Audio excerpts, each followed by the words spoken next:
إذا امرأة يعني طبقت كل قوانين الشرع عليها من اللباس والتصرف وما إلى هنالك، هل تقبل بها رئيسة للجمهورية؟ لا. لماذا؟ لقول النبي صلى الله عليه وسلم: خاب قوم ولوا أمرهم امرأة. نهى النبي عن ذلك. عندنا نصوص شرعية. ولا أقبل أن يكون نصرانيا رئيس لمصر. هل حضرتك بتطالب بتطبيق الجزية على المسيحيين في مصر؟ أطالب بتطبيق شرع الله عز وجل. الجزية، أنا أسأل عن الجزية، هل تطالب؟ لو علم النصارى معنى الجزية لطالبوا بتطبيقه. ما هو معنى الجزية؟ شرع الله كلية، لو طبق شرع الله عز وجل لكان أسعد الناس النصارى. تعلم. صح، ما هتعلم تعلم منك يا أخي. فعلا.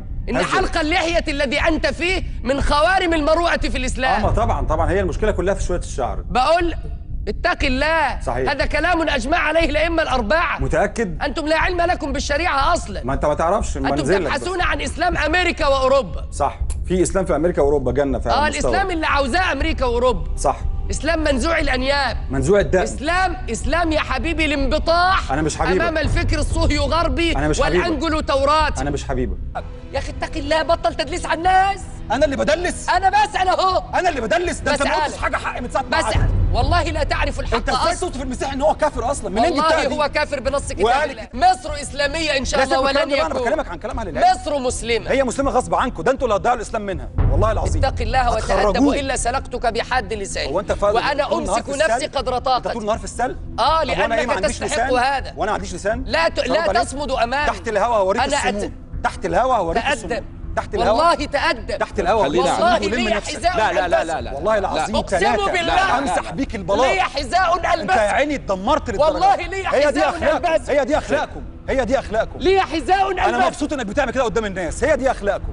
تأدب. هي دي اخلاق. انا اعلمك الادب واعلم جماعتك كلها، بس برافو عليك انك تمسك حذائك. انا مبسوط جدا بيك. رجع.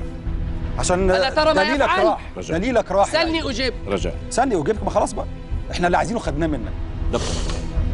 أنا مبسوط جدا باللي ما قلت إلا حقا ولا أعتذر عن قولة حق. أنت ضعت شيخ محمود، أنت ضعت يا أخي. تأدب والله العظيم. والله لن أسكت لك. والله أنت ضعت، وأنا تحت الهوا هوريك اللي أنت مسكته ده، بس عشان الناس ما تشوفش المنظر. تحت الهوا أوعدك. لحظة. هوريك نوع تاني من الهزيمة.